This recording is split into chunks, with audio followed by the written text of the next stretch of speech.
నమస్తే, welcome to GR TV. స్కీముల పేరు చెప్పి ప్రజలను మోసగించడంలో సక్సెస్ అయిన చంద్రబాబు పాలనలో మాత్రం పూర్తిగా ఫెయిల్ అయ్యారు. సూపర్ 6 అన్నారు, అన్ని అట్టఫ్లాప్ అయ్యాయి.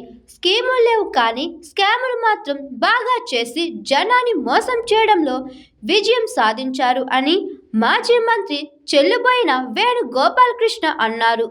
బాబు గారి పాలనలో 19వ మాసం గొప్పగా స్కీములు ఇస్తానని చెప్పి సూపర్ 6, సూపర్ 7 అలాగే జగన్మోహన్ రెడ్డి గారు అమలు చేసిన ప్రతి స్కీమ్ ని కూడా కొనసాగిస్తానని చెప్పి దగా, మోసం, కుట్ర, ఓట్ల కోసం అని మాట్లాడినటువంటి చంద్రబాబు నాయుడు గారు స్కీముల ప్రభుత్వం కాదు, ఇది స్కాముల ప్రభుత్వం అన్నట్టుగా 19 మాసాల్లో ప్రజలకు అర్థమైంది. ఇది స్కీముల ప్రభుత్వం కాదు, స్కాముల ప్రభుత్వం. ప్రతి అంశంలోనూ ఒక స్కామ్. ఆయన చేసిన ప్రతి అంశము రాజధాని నిర్మాణంలో స్కామ్, కాంట్రాక్టర్లకు పెంచి బిడ్లు కన్ఫర్మ్ చేసి కమిషన్లు తీసుకోవడం ప్రపంచం అంతా చూస్తూ ఉంది.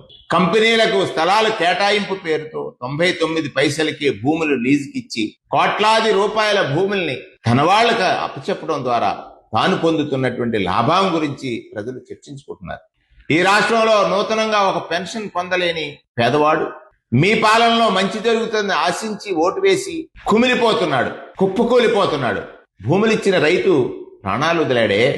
దానికంటే ఉదాహరణ ఏముంది? మీరు మోసం చేశారంటానికి, మీ ప్రభుత్వం బాధ్యత రాహిత్యంగా పనిచేసిందని అంటానికి. భూములిచ్చిన రైతు వాగులో నాకు పట్టా ఇస్తారా, నా ఇల్లు నేను ఇవ్వనని చెప్పి ప్రాణాలు వదిలాడే. ఇంతకంటే వైఫల్యం ఏముంది? మీకు లాభం చేకూరే ప్రతి పనిలోనూ స్వార్థమే ఉంది తప్ప ప్రజలకు ప్రయోజనం లేదని ప్రజలు చర్చించుకుంటున్న విషయాన్ని చంద్రబాబు నాయుడు గారు గమనించాలి.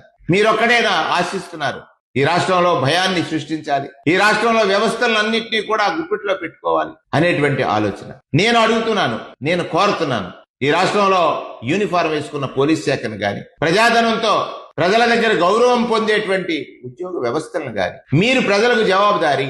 ఈ ప్రభుత్వం మీకు జీతాలు ఇస్తున్నా, మీకు హోదాలిచ్చి గౌరవాన్ని పెంపొందిస్తున్నా దానికి కారణం ప్రజలు. మీరు పనిచేయాల్సింది ప్రజలకు జవాబుదారీగా.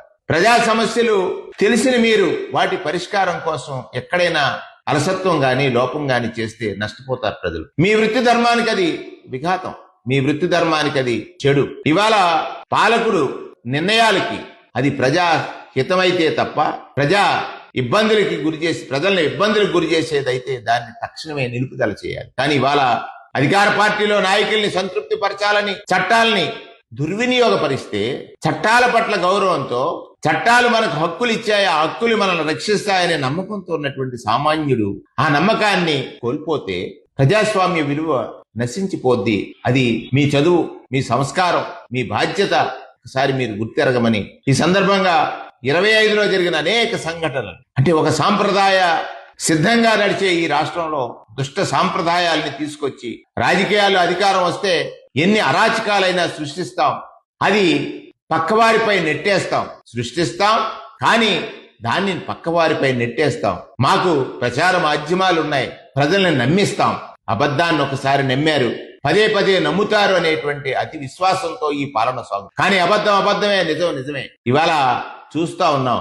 నేను ఇవాళ చూసింది చంద్రబాబు నాయుడు గారు సచివాలయ వ్యవస్థలో మార్పు చేస్తూ ఆ పేరుని స్వర్ణ గ్రామం, స్వర్ణ వార్డు అనేటువంటి పేరుతో పిలాలని చెప్పారు. ఇందులో నాకు బాగా ఎవరైతే ఈ వ్యవస్థని సృష్టించారో అది ప్రజలకు బంగారు పాలన ఇచ్చిందని మీ నోట ఒప్పుకుని తీరాలి. ప్రత్యర్థి నోట గత పాలకుడు మాట నిత్యం విషమైతే ఇవాళ స్వర్ణమయమైందని స్వర్ణగ్రామ, స్వర్ణ వార్డు అనే పేరు ఎప్పుడైతే మీరు చెప్పారో ప్రజలకు అర్థమైంది.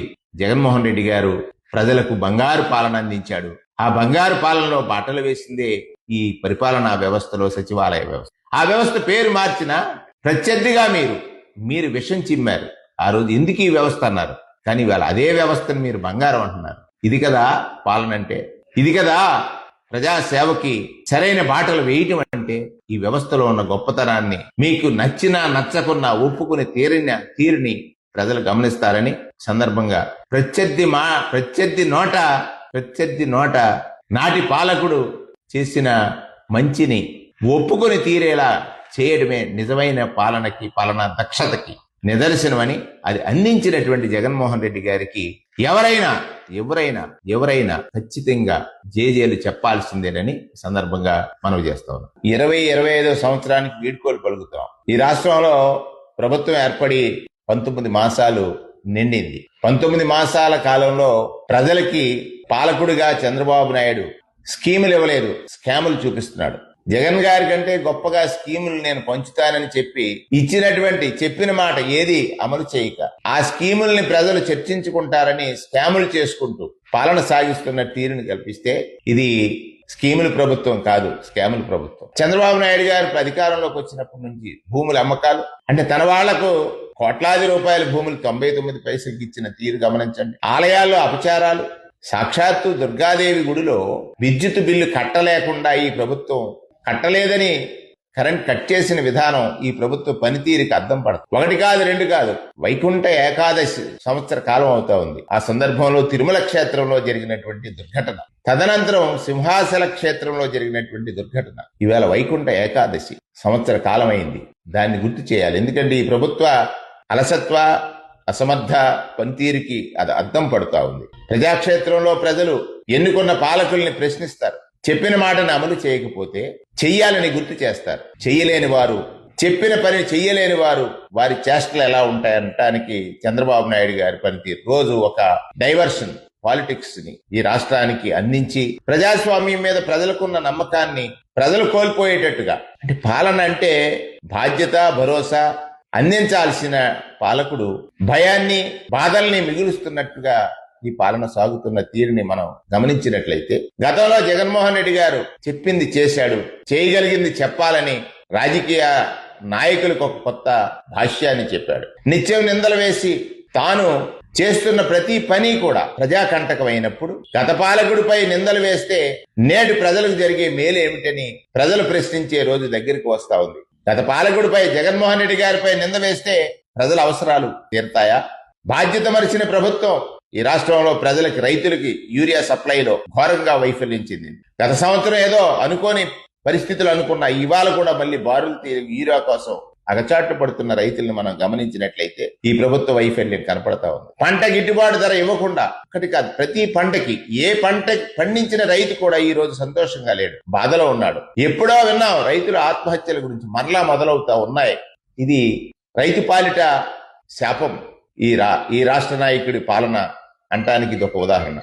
వ్యవస్థీకృతంగా అనేకమైనటువంటి మార్పులు తీసుకొచ్చి, వ్యవస్థాపరంగా అనేక రకమైనటువంటి మార్పులు తీసుకొచ్చి పాలన అందించాలనుకున్న జగన్ గారి పాలనలో రైతులు పడ్డ సంతోషానికి ఇవాళ ఆ వ్యవస్థల్ని కుప్పకొల్చడం ద్వారా Rythu Bharosa, input subsidy, insurance, సకాలంలో ఎరువుల సప్లై, నకిలీ విత్తనాలు లేకుండా చూసిన నాటి పాలన, ఆర్బీకే కేంద్రాల ద్వారా ఈ క్రాప్ బుక్ చేసి రైతులకు కొనుగోలు చేసి రైతులు పండించిన పంటను కొనుగోలు చేసిన విధానాన్ని గుర్తు చేసుకుంటున్నారు.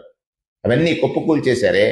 ఇవాళ స్వర్ణ గ్రామం, స్వర్ణ వార్డు అని పేరు పెట్టిన చంద్రబాబు నాయుడు గారు అందులో ఉన్నటువంటి ఆ వ్యవస్థను ఈ రాష్ట్రానికి అందించిన, ఆ వ్యవస్థని ఈ రాష్ట్రానికి అందించిన జగన్మోహన్ రెడ్డి గారి దార్శనికత, దక్షత, పాలకుడంటే సేవకుడని ప్రజలకు చేరువగా, పారదర్శకంగా, ఎక్కడ అవినీతికి ఆస్కారం లేకుండా నిజాయితీతో నీతిగా వారికి అండగా నిలిచినటువంటి పాలన నాటిది.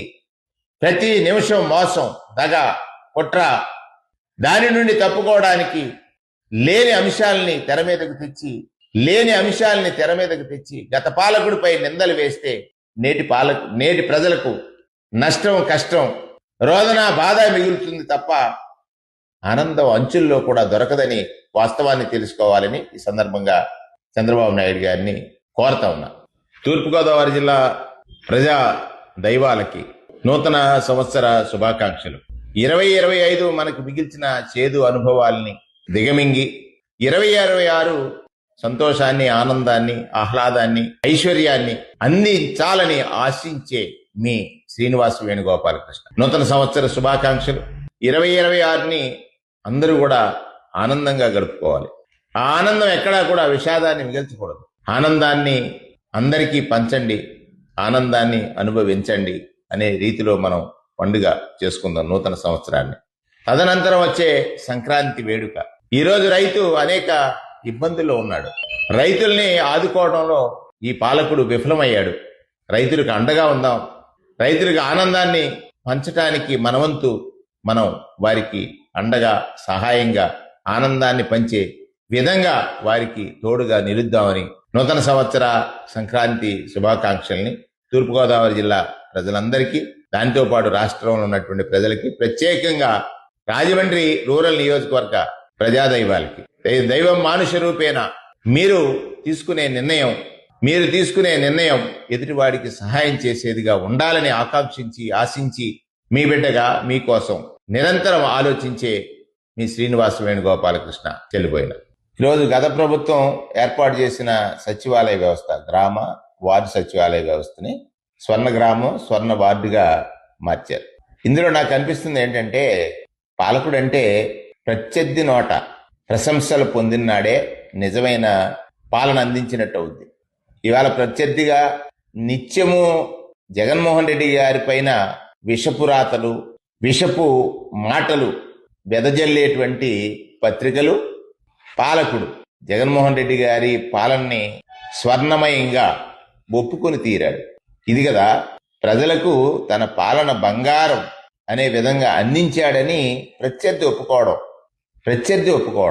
సచివాలయ వ్యవస్థ ద్వారా పాలన అందించడం అంటే ప్రజలకు ఒక బంగారం అంటే స్వర్ణమయమైనటువంటి పాలన అందించడమే అని చంద్రబాబు నాయుడు గారు ప్రభుత్వం ఒప్పుకున్న తీరు, జగన్మోహన్ రెడ్డి గారి పాలన దక్షతకి, ప్రజాసేవకి పాలకుడు ఏ విధమైన చర్యలు తీసుకోవాలన్న విధానానికి మార్గదర్శిగా నిలిచాడంటానికి ఇంతకంటే ఉదాహరణ అవసరం లేదు. Hi, this is Swathi. Like చేయండి, షేర్ చేయండి, కమెంట్ చేయండి అండ్ సబ్స్క్రైబ్ చేయండి GR TV.